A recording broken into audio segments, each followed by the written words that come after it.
Donc, bonjour tout le monde. Bienvenue à notre webinaire Comprendre votre rôle des dents naturelles. Mon nom est Sarah et je suis votre modératrice pour le webinaire d'aujourd'hui. Et je suis très heureuse de pouvoir participer comme modératrice pour notre premier webinaire présenté en français. À l'Organisme de soutien aux aidants naturels de l'Ontario, nous offrons une série de webinaires qui couvrent une variété de sujets qui touchent de près les aidants naturels. Et notre but est vraiment d'offrir du soutien aux personnes qui offrent gratuitement leur temps pour prendre soin de quelqu'un dans le besoin. Alors, avant de commencer, prenons quelques instants pour rendre hommage aux peuples autochtones de toutes les terres sur lesquelles nous nous trouvons aujourd'hui. Pour ma part, je me situe sur les territoires traditionnels des peuples Ojibwe, Anishinaabe et Mississauga de la rivière Credit. Et dans le cadre de mon rôle à l'Ocano, je travaille dans des communautés à travers l'Est ontarien, donc sur des territoires couverts par les traités Williams et du Haut-Canada, et aussi le territoire traditionnel non cédé du peuple Anishinaabe-Algonquin. Notre équipe est dévouée à un processus d'apprentissage pour mieux connaître les territoires traditionnels sur lesquels nous travaillons et aussi pour explorer les alliances avec les peuples autochtones et examiner comment nous pouvons appuyer les recommandations de la Commission de vérité et réconciliation. Donc, dans cet esprit, je vous invite à réfléchir sur les territoires où vous vous situez. Et je vais aussi partager quelques ressources dans la boîte de discussion pour soutenir votre apprentissage. Et je vous invite également à me partager des ressources pouvant aider dans ce travail. Alors, sans plus tarder, j'aimerais vous présenter notre conférencière Stéphanie Fowler. Stéphanie a obtenu son baccalauréat et sa maîtrise en service social de l'Université Laurentienne à Sudbury. Stéphanie se dit passionnée par son travail en service social. Son métier lui donne l'occasion de travailler avec des clients et leurs familles provenant de milieux divers. Dans sa pratique, Stéphanie travaille régulièrement auprès de personnes qui vivent, entre autres, des problèmes de traumatisme, de dépression, d'anxiété et de conflits familiaux. Elle offre des services en personne et aussi de façon virtuelle. Donc, bienvenue Stéphanie et la parole est à toi. Merci Sarah. Donc, bonjour tout le monde, ça me fait plaisir d'être ici aujourd'hui avec vous. Donc, mon rôle comme travailleuse sociale m'a donné plusieurs occasions à travailler avec des gens et des familles. Et puis, une des grandes questions qui revient quand même assez souvent, c'est le choix possiblement négatif ou à l'encontre de nos propres valeurs et comment s'y prendre afin de résoudre le problème. Donc, aujourd'hui, j'aimerais vous partager un peu de mon expérience ainsi que comment appliquer certains outils qui vont possiblement vous aider à naviguer la situation. Donc, je vous demande une question de réflexion pour commencer. Donc, je vous demande la question, votre rôle comme aidant, c'est-tu quelque chose qui est facile? C'est-tu quelque chose qui est conflictuel? Et pourquoi est-ce que c'est facile et conflictuel, je devrais dire? Donc, quand vous y pensez, si que c'est une situation de conflit, est-ce que c'est parce qu'on n'est pas d'accord avec certains choix de la personne ou est-ce qu'on voudrait que la personne fasse différentes choses afin qu'elle soit plus en sécurité ou qu'elle prenne des choix meilleurs pour sa santé? Et puis, c'est-tu quelque chose qu'ils croient que eux autres peuvent faire le choix ou que c'est vous qui peuvent prendre le choix? Donc, c'est quelque chose, comme j'ai dit, qui rend la situation un peu stressante, disons, de temps en temps. Donc, on va commencer aujourd'hui avec deux scénarios. Donc, le premier scénario, c'est celui de Julie et Pierre. Donc, je vous présente Julie et Pierre, qui sont frères et sœurs. Donc, pour un certain montant de temps, Julie souffre de maladies de santé mentale et Pierre est son aidant naturel. Julie a pris plusieurs mauvaises décisions financières qui font en sorte que Pierre est maintenant responsable financièrement de elle. Donc, Pierre croit que Julie ne mange pas de la façon appropriée, donc il ne l'inclut pas dans l'achat de ses propres épiceries. De plus, il y a continuellement des problèmes avec l'appartement qui n'est pas sanitaire, qui a un manque de propreté, qui fait en sorte que Pierre se retrouve à nettoyer l'appartement de Julie quand même assez souvent. Qu'est-ce qui arrive, c'est que ça cause la chicane. Et puis, Pierre vit maintenant de l'anxiété reliée au stress de prendre soin de sa sœur Julie. Donc, Pierre n'a jamais discuté avec Julie qu'est-ce qu'elle veut quant à la nourriture et quant à la propreté de son appartement. Donc, il y a un conflit particulier entre Pierre et Julie. C'est pas qu'ils s'aiment pas, c'est pas que ils veulent pas prendre du temps ensemble, mais c'est vraiment que Julie ne prend pas toujours nécessairement des bonnes décisions. Et puis, Pierre croit que sa façon d'être pourrait bénéficier Julie. Mais de l'autre côté, Julie veut vivre sa propre vie. Le prochain scénario, c'est entre Rose et Marie. Donc, Rose est une femme de 85 ans qui vit seule dans son appartement. Donc, elle est quand même assez en santé, mais depuis un mois, elle a eu une chute dans son appartement. Marie, sa fille, qui lui rend visite 4 fois par semaine, a été présente avec Rose quand elle a eu sa chute. Rose a dû se rendre à l'hôpital afin d'avoir un examen physique.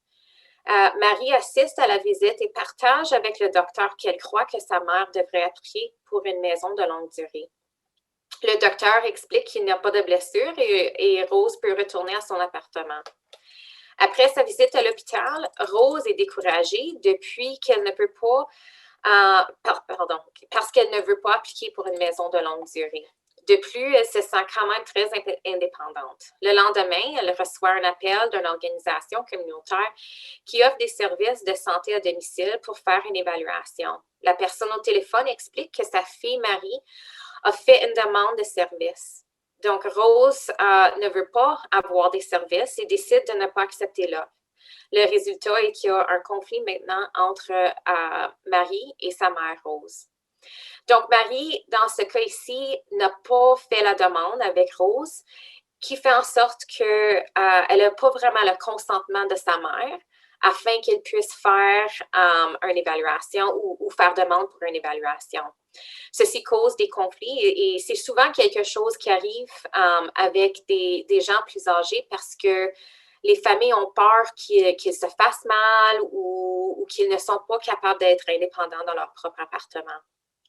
Donc, dans ces deux cas ici, il y a évidemment un conflit entre la personne qui a besoin d'un certain montant de soutien et puis l'aidant naturel. On va retourner à ces deux scénarios ici vers la fin de la présentation afin de voir comment on peut appliquer certains des outils qu'on va discuter aujourd'hui. Donc, je vous propose une autre réflexion. Donc, on a souvent comme aidant naturel des bonnes intentions et la sécurité comme une source de conflit peut arriver. Donc, les bonnes intentions, c'est vraiment de garder notre personne bien-aimée ainsi que de les protéger contre des situations qui ne sont pas sécuritaires, comme des chutes dans la situation de Rose et Marie ou peut-être des problèmes financiers comme dans la situation de Julie et Pierre. Il y a d'autres situations qui se présentent aussi où est-ce que la famille peut-être qui veulent que la personne mange d'une différente façon parce qu'ils ont un problème diabétique ou qu'ils veulent qu'ils participent dans des programmes de physiothérapie à cause que c'est peut-être qu'ils ne se sentent pas assez forts. Mais c'est toutes des choses que la personne comme telle a quand même le droit de choisir. La sécurité, c'est quand même important. On veut assurer la sécurité pour les gens qu'on aime bien. Mais l'autre côté de ça, c'est que les gens qui sont bien aimés ont aussi également le choix de choisir comment ils veulent vivre leur vie. Donc, parlons un peu du consentement, le choix personnel et le conflit. Donc, je vous demande la question de réflexion encore. On a plein de réflexions aujourd'hui. Quel est notre rôle comme aidant naturel face aux questions de qualité de vie, de sécurité et de choix personnels de notre personne bien-aimée. Donc, notre rôle comme aidant naturel peut varier dépendant de la situation. Ça se peut que tu es une personne qui apporte votre mère à la banque une fois par semaine. Ça se peut que tu es quelqu'un qui doit visiter son père à chaque 2 jours pour assurer qu'il fonctionne quand même assez indépendamment dans son appartement. Donc, notre rôle primaire, par exemple, c'est de demander et de comprendre ce que la personne a besoin plutôt que qu'est-ce que nous voulons pour la personne. Donc, certaines possibilités de tâches et de rôles, ça se peut, comme j'ai dit, c'est quelqu'un qui est apporté à la banque ou peut-être c'est quelqu'un qu'on doit passer de jour en jour pour assurer qu'ils ont assez de nourriture, peut-être que c'est pour préparer la nourriture, peut-être c'est pour assurer qu'ils prennent leurs médicaments de façon appropriée. Mais c'est toutes des choses qu'on devrait discuter avec la personne et puis d'avoir le consentement de la personne afin de procéder. Donc, quand que je parle du consentement, c'est vraiment l'occasion où est-ce que tu puisses avoir la discussion avec la personne et dire, OK, voilà, on se retrouve dans une situation un peu précaire parce que ça se peut qu'il y ait une chute ou ça se peut que la personne ne mange pas de façon appropriée. Mais c'est quand même important de dire, OK, est-ce que c'est quelque chose que tu voudrais aller voir une diététicienne? Est-ce que c'est quelque chose que tu voudrais avoir un physiothérapeute? Est-ce que c'est quelque chose où est-ce que je peux vous apporter à l'épicerie et puis vous aider à choisir votre nourriture plutôt que de dire, voilà qu'est-ce que vous avez, on fait des changements et puis vous n'avez pas de choix dans le changement. Les gens qui sont capables de prendre des décisions pour eux-mêmes ont quand même le choix personnel. Et puis, c'est vraiment pas notre rôle comme aidant de diriger la personne ou de forcer la personne de prendre des choix ou de changer certaines choses dans leur vie afin que ça ait un lien avec nos propres valeurs. Ça peut être une situation quand même assez difficile parce que c'est épeurant, c'est peut-être quelque chose qui me rend inconfortable. Mais on veut assurer qu'on peut travailler avec la personne plutôt que d'être en conflit avec la personne. Donc, prendre un recul pour notre propre santé mentale. C'est ça ici qui est super important pour vous. Donc, si vous vous retrouvez, par exemple, dans une situation conflictuelle, c'est toujours important de prendre un recul en arrière afin de voir qu'est-ce qui se passe dans la situation et comment est-ce que je peux m'améliorer ou améliorer la situation pour moi et ma personne amie. Donc, c'est super important en premier de réfléchir sur nos propres bruits en tant qu'aidant naturel. Que voulons-nous faire pour notre personne bien-aimée? Et est-ce que cette personne veut qu'on fasse ces choses-là pour elle? Donc, si vous voulez organiser de la physiothérapie, une diététicienne, peut-être que tu veux organiser une personne pour venir nettoyer la maison ou d'aller faire des épiceries, est-ce que c'est vraiment quelque chose que la personne veut? Parce que si ce n'est pas quelque chose qu'elle veut, c'est un stress supplémentaire qu'on se fait à nous-mêmes comme aidants, et puis la personne ne veut même pas le service. Donc, c'est vraiment important qu'on discute avec la personne des choses qu'il ou elle veut dans ses soins ensemble.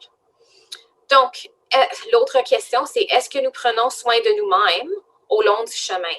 Est-ce qu'il y a des choses de notre propre vie qui tombent à l'eau? Donc, c'est super important afin d'éviter des conflits que nous autres, on se prenne soin aussi.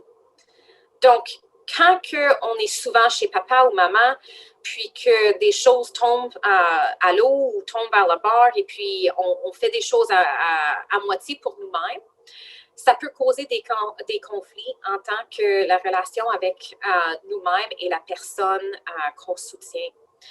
Donc, c'est souvent important de prendre un recul, voir qu'est-ce que nous avons besoin comme personne et de faire un check-in pour voir, OK, est-ce que moi, j'ai tout ce que moi, j'ai besoin afin d'avoir du succès dans ma propre vie, afin que je puisse donner de l'aide à ma personne bien-aimée?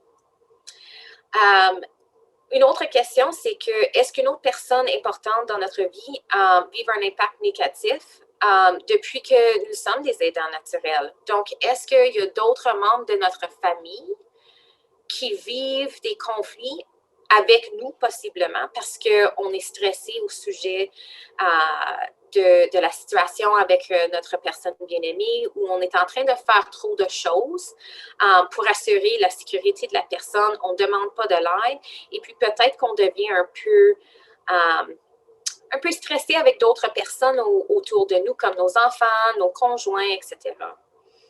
La dernière chose que je veux discuter en lien avec cette partie-ci, c'est au sujet du burn-out. Le burn-out, malheureusement, c'est quelque chose de très réel. C'est quelque chose, malheureusement, qu'on doit être au courant parce que c'est quelque chose qui arrive souvent à des aidants naturels. On n'est pas payé pour notre service. On est probablement en train de travailler un autre emploi. On a des familles à la maison, on a possiblement des enfants, peut-être qu'on a des animaux qu'on doit prendre soin. Et puis là, maintenant, on offre du soutien à quelqu'un d'autre, que ce soit un membre de famille ou un voisin ou un ami, comme aidant naturel. Qu'est-ce que ça fait? C'est que ça prend quand même plus de temps de faire toutes ces choses-là maintenant parce que tu as une activité supplémentaire.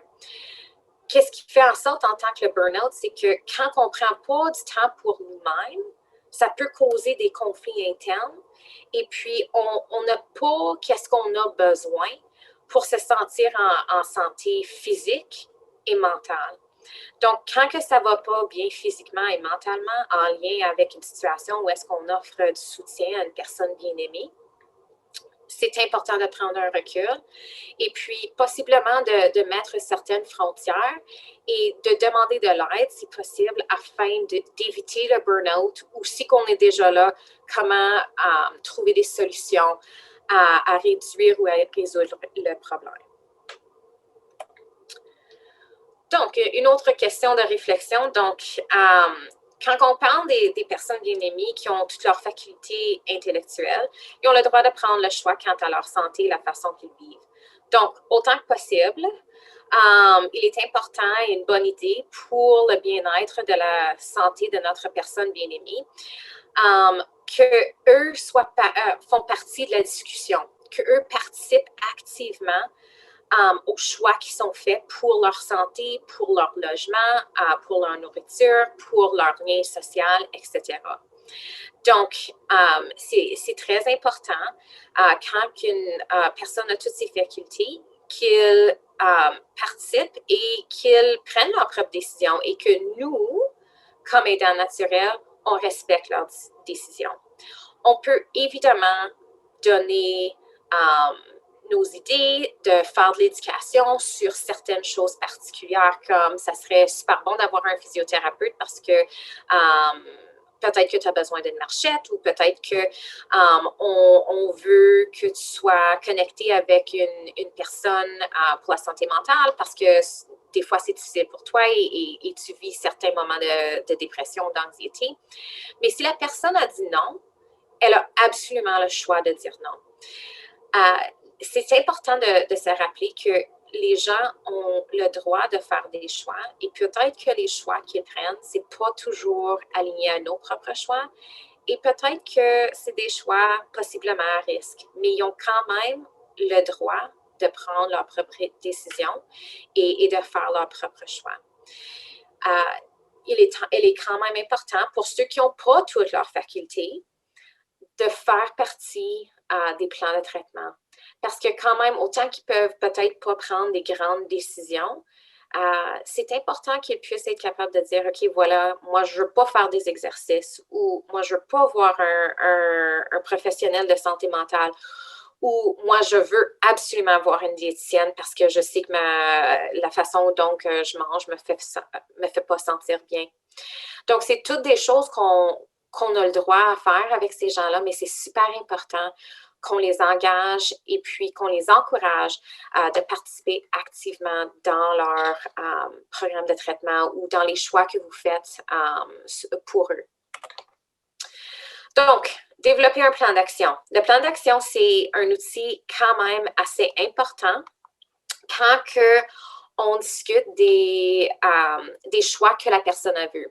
Donc, c'est pas nécessairement comme un power of attorney ou un testament, c'est vraiment un plan d'action qui est fluide entre la personne bien-aimée et l'aidant naturel.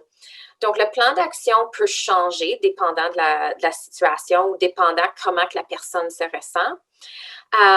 Mais c'est quelque chose qui doit être développé ensemble. Donc, le plan, c'est important afin que l'aidant naturel puisse être capable de développer des frontières efficaces, ainsi que la personne bien aimée que vous aidez a l'occasion de dire, voilà mes vœux, voilà qu'est-ce que je veux et qui est important pour moi. Donc, c'est quelque chose, honnêtement, pour moi, que j'aime avoir à faire écrit. Mais c'est pas nécessaire de l'avoir par écrit, mais c'est quelque chose qui est un outil quand même où est-ce que on peut décider comment est-ce que vous voulez que je prenne des décisions, quand est-ce que vous voulez que je vous encourage de faire ci ou ça, est-ce que vous êtes ouvert à avoir certains services à la maison? Est-ce que vous êtes ouvert à avoir une femme ménagère ou un homme ménagère pour venir faire le ménage chez vous? C'est toutes des choses qui sont nécessaires à déterminer à l'avance. Ça va vous aider, comme j'ai dit, à déterminer c'est quoi vos frontières, qu'est-ce que vous êtes voulant de faire, qu'est-ce que vous n'êtes pas voulant de faire, afin que vous ne vous attrapez pas dans une situation de burn-out. Ça donne l'occasion aussi à la personne bien-aimée de savoir, OK, je peux demander à ma fille de faire X, Y, Z, mais elle ne veut pas faire ces choses ici, donc moi, je vais peut-être demander à mon fils ou peut-être que je vais engager un service pour faire certaines choses. Ça va aider à faciliter la relation comme telle. Ça va aider à changer le ton de la conversation en lien avec certains choix que la personne veut ou veut pas prendre. Donc, comme j'ai dit, il n'y a pas un... il n'y a pas une façon d'organiser nécessairement le plan, mais c'est très important d'avoir quelque chose où est-ce que vous pouvez vous référer puis dire, OK, voilà où est-ce que j'étais 3 mois passés. La situation de ma personne bien-aimée a changé très, très drastiquement. Donc, on doit replanifier pour le plan d'action et puis ensemble, vous le développer. Donc, je veux passer maintenant à comment on se prend soin dans toutes ces choses-là, avec le temps qu'on va peut-être travailler, le temps qu'on va passer avec notre personne bien-aimée, le temps avec notre famille, le temps peut-être qu'on veut passer seul et on veut se sentir un peu moins, on veut se sentir déstressé. Donc, l'exercice, super important. Ça n'a pas besoin d'être des exercices pendant des heures et des heures. Une marche, ça va bien. Peut-être juste faire un vidéo en ligne que vous pouvez vous détendre un peu avec l'exercice. La bonne nutrition, super important. Donc, assurer qu'on mange parce que quand on devient aidant naturel, ça se peut qu'on a plusieurs choses à faire. C'est super important qu'on continue à bien manger et de manger quand même assez souvent. Prendre des bons repos. Si vous voyez que votre repos est affecté par votre situation particulière, ça serait peut-être quelque chose de parler avec votre médecin de famille ou peut-être d'augmenter votre temps d'exercice afin que vous êtes plus fatigué le soir. Faire des activités de relaxation. Donc, ça peut être de la méditation, ça peut être du mindfulness, ça peut être des situations où est-ce que vous vous détendez puis que vous allez lire un livre. Développer des bonnes limites et frontières. Donc, le plan va vous servir dans ce contexte-là afin de développer des limites et des frontières qui sont importantes pour vous et que vous pouvez continuer à aider votre personne bien-aimée. Évidemment, le plan. Recevoir du counseling. Donc, c'est quelque chose que vous pouvez possiblement avoir gratuitement ou que ça se peut que c'est quelque chose où est-ce que si vous avez des bénéfices, que vous pouvez aller explorer. Mais si vous avez besoin de parler avec quelqu'un, il y a plusieurs lignes d'écoute, il y a plusieurs organisations qui peuvent offrir d'aide afin que vous pouvez réduire votre stress et puis d'augmenter votre sentiment de bien-être. La dernière chose, c'est super important, avoir un système de soutien. Donc, avoir quelqu'un ou des gens ou un groupe de gens qui peuvent vous soutenir dans votre expérience comme étant un aidant naturel. Donc, ça se peut que ça soit peut-être quelqu'un qui peut vous donner du répit, quelqu'un dont vous pouvez partager les tâches avec, quelqu'un que vous pouvez discuter puis demander des questions, avoir des discussions où est-ce que vous pouvez explorer différentes choses afin d'aider la personne. Mais c'est très important d'avoir un système de soutien. La chose la plus importante dans le contexte du système de soutien, c'est d'avoir des gens que vous pouvez avoir du plaisir avec. Donc, le plaisir, c'est quelque chose de quand même super important que vous devez continuer à avoir afin que vous vous sentiez confortable dans votre rôle. Donc, retournons sur les scénarios de Julie et Pierre, ainsi que de Rose et Marie. Donc, dans le contexte de Julie et Pierre, Julie a son problème de santé mentale qui fait en sorte qu'elle a pris des décisions peut-être inappropriées qui étaient financières. Pierre, son frère, décide qu'il va l'aider de façon financièrement et puis prendre soin de son argent. Mais qu'est-ce que Pierre n'a pas nécessairement le droit de faire, c'est de prendre charge de comment que Julie va manger en faisant toute son épicerie et de faire des jugements en tant que son appartement et puis comment sanitaire qu'elle est dans son appartement. Donc, dans ce cas-ci, le plan qui serait super important pourrait aider dans cette situation. Donc, Julie et Pierre pourront peut-être discuter ensemble que Pierre va prendre des décisions financières pour elle parce qu'elle a quand même des problèmes dans ce contexte-là. Mais peut-être dans le plan, on pourrait retrouver où est-ce que Julie et Pierre vont ensemble à l'épicerie. Et puis, Julie et Pierre travaillent ensemble afin que Julie ait de la nourriture qu'elle aime. C'est dans son budget. Et puis, Pierre est au courant de comment que Julie se nourrit afin qu'il puisse modérer possiblement ses problèmes de santé. L'autre chose, en tant que l'appartement est comment propre qu'elle est, l'affaire avec la propriété dans l'appartement, autant qu'elle n'est pas à risque d'un feu ou quelque chose comme ça, les gens ont le droit de vivre de la façon qu'ils veulent. Donc, c'est pas tout le monde qui époussette à chaque jour et puis qui nettoie les planchers à chaque 2 jours et puis qui lave la salle de toilette une fois par semaine, etc.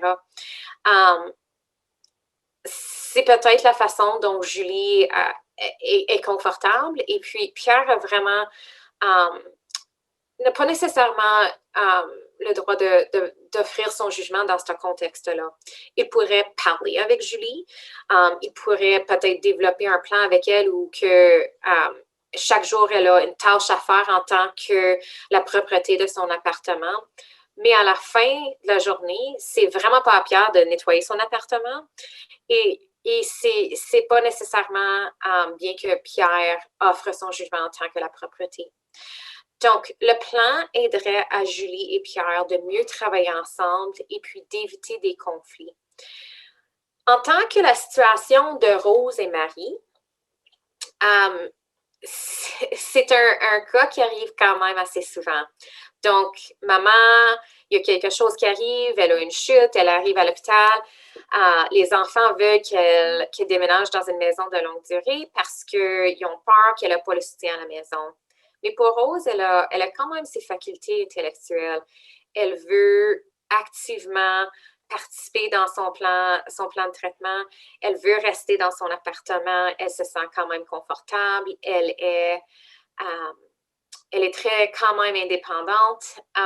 Et ce n'est pas nécessairement le bon choix pour elle, mais c'est son choix à Rose de décider si elle veut faire une application pour une maison de longue durée et B, avoir des services qui entrent dans la maison afin de lui offrir certaines thérapies ou d'autres programmes. Donc, au lieu que Marie donne son opinion au docteur quand elle était à l'hôpital, peut-être que Marie pourrait exprimer à Rose, voilà, maman, j'ai vraiment peur pour toi, ça m'inquiète que tu es seule à la maison. C'est peut-être quelque chose d'y penser que tu pourrais appliquer pour une maison de longue durée. Et puis, si que Rose dit non, on passe à la prochaine chose. C'est pas quelque chose qu'on doit continuer à rediscuter, parce que c'est vraiment le choix de Rose, parce qu'elle a quand même toutes ses facultés intellectuelles. C'est une situation différente si que Rose, disons, avait pas toutes ses facultés intellectuelles et puis il y avait un risque quand même de sécurité, ou est-ce qu'elle pourrait avoir une chute, ou elle pourrait se faire mal, il y a des questions de malnutrition.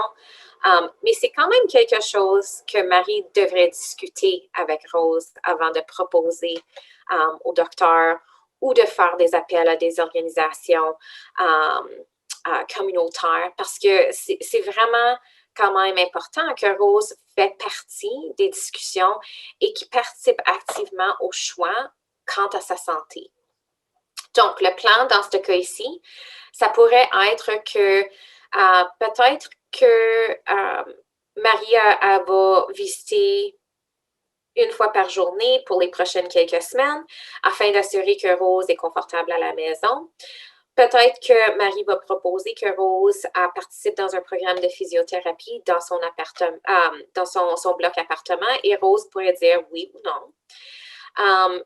Évidemment, ça serait important que Rose ait un power of attorney et un testament afin que Marie pourrait être dirigée à faire certaines choses, mais c'est pas nécessairement vrai que Rose choisirait Marie. Mais c'est important, comme j'ai dit, d'avoir des discussions à l'avance pour pas qu'on se retrouve dans des situations où est-ce que Marie est en train de dire au docteur, je pense qu'elle devrait appliquer pour une maison de longue durée ou de faire des appels communautaires pour faire une demande de service pour sa mère et puis elle n'a pas donné son consentement dans ce cas ici. Donc, c'est ça vraiment l'application du plan et puis de comment déterminer des choses à l'avance. L'autre chose, c'est vraiment pour Pierre et Marie, c'est d'appliquer certaines des choses qu'on a discutées en tant que comment qu'on se prend soin de nous et comment qu'on développe des frontières et des limites dans notre relation comme aidant naturel. Donc, peut-être pour eux, c'est plus d'exercice, peut-être que pour eux, c'est qu'ils vont mieux se nourrir ou qui vont peut-être parler à un conseiller, mais c'est quand même important que pour ces deux-là, ils prennent le temps pour eux-mêmes afin d'avoir qu'est-ce qu'ils ont besoin afin d'éviter le burn-out et éviter des conflits avec la personne bien-aimée. Donc, je vous présente le scénario de Benoît et ses beaux-parents. Donc, Benoît, c'est quelqu'un que j'ai travaillé avec et puis ça a été une situation intéressante. Benoît était super organisé. Il a tout préparé, plein d'activités pour ses beaux-parents. Son beau-père était atteint de la démence et sa belle-mère était en train de travailler avec. Et puis, il y avait quand même des conflits entre ses beaux-parents. Mais Benoît, il prenait son temps et puis il a organisé des services de répit, il a organisé des services pour que son beau-père ait des activités de stimulation, des exercices, etc. Qu'est-ce qui est arrivé avec Benoît, malheureusement, c'est que lui, il se retrouvait dans une situation où est-ce que il y avait des conflits dans sa propre famille, donc avec sa propre femme et ses enfants. Ses enfants lui disaient souvent vous prenez pas du temps pour moi, on aimerait passer plus de temps en famille. Puis Benoît était toujours en train de donner de son temps à ses beaux-parents. Il allait chercher le beau-père venait passer du temps avec lui. Jusqu'au point où est-ce que Benoît se retrouvait dans une situation de burn-out. Il était au milieu des problèmes conflictuels entre les beaux-parents. Il était au milieu des problèmes conflictuels avec sa propre famille à lui. Et puis, il y avait des conflits entre lui et les deux autres sœurs de sa femme. Donc, quand que moi et Benoît, on s'est rencontrés, on a décidé de mettre un plan ensemble. Et puis, c'était la première fois que Benoît avait demandé à ses beaux-parents qu'est-ce qu'eux voulaient. Et puis, qu'est-ce qu'ils voulaient? C'est de passer du temps en famille et puis que c'était pas toujours que Benoît offrait un service. C'était pas toujours comme le go, go, go, go, go, on va faire ça, on va faire ça, on va faire ça. C'était plutôt que eux, ils voulaient avoir plus de temps libre et puis de vivre l'expérience en famille où est-ce que Benoît était leur fils et puis pas la personne qui organisait les services pour eux. Donc, moi et Benoît, on s'est parlé quelques fois et puis il a développé avec un plan avec ses beaux-parents. Il a mis des limites et puis il a commencé à prendre plus de temps avec ses enfants et sa femme. Donc, j'ai parlé quelques semaines passées à Benoît et puis ça faisait à peu près 2 mois qu'on s'était parlé. Puis, il m'a expliqué à ce temps-là qu'il était tellement joyeux et puis il était tellement content qu'il a mis son plan en place, qu'il a eu la discussion avec ses beaux-parents et puis qu'il les a inclus, les a encouragés, qui fait en sorte que les deux relations importantes entre lui et ses beaux-parents, ainsi que lui et sa famille, étaient essentiellement résolues et puis que ça allait beaucoup mieux. Donc, comment est-ce qu'on peut préserver notre relation avec notre personne bien-aimée? Donc, c'est super important de passer du temps avec notre personne bien-aimée sans qu'on offre un service. Donc, on ne veut pas toujours être là en train de dire « OK, je t'apporte à la physiothérapie, OK, je t'apporte à l'épicerie, OK, on va faire de l'exercice ensemble ou je te fais à manger, etc. » Donc, c'est quand même important d'avoir une relation qui n'est pas basée sur offrir un service avec la personne. Donc, certaines choses que vous pouvez faire, c'est évidemment jouer un jeu, les jeux de société, un jeu de cartes, etc. C'est le fun quand même. Regarder la télévision ensemble, aller pour une marche, chanter des chansons, partager des histoires, regarder un album photo, manger ensemble, peut-être faire de la peinture. C'est toutes des choses qu'on devrait continuer à faire avec nos personnes bien-aimées pour pas que la relation comme telle devienne une relation où est-ce que c'est juste basé sur donner un service. On doit trouver de la joie dans notre relation, on doit continuer à s'aimer et de participer activement dans nos propres vies avec la personne plutôt que juste d'offrir un service. Donc, on approche la fin. Je vous présente certaines ressources du site web. Donc, c'est quelque chose de quand même très important. Si que vous avez besoin des ressources francophones, ils sont présentes et puis ça vous donne des idées supplémentaires en tant que comment accéder à certains services, avoir des ressources pour des aidants naturels, l'information à comment se prendre soin en lien avec la COVID-19. Donc, la COVID-19, c'est quelque chose qui nous a mis plein de bâtons dans les roues. Et ça fait en sorte qu'il y a d'autres problèmes qui se produisent à cause de ça. Il y a moins de services possiblement, c'est peut-être fait de façon virtuelle. Donc, ça nous donne l'occasion quand même de réfléchir à qu'est-ce qu'on peut faire et comment on puisse avoir du soutien pour nous comme aidants naturels. Donc, merci pour aujourd'hui. Je suis très, très contente d'avoir présenté. Donc, merci beaucoup, Stéphanie, pour cette présentation. Ça fait plaisir. Vraiment excellent.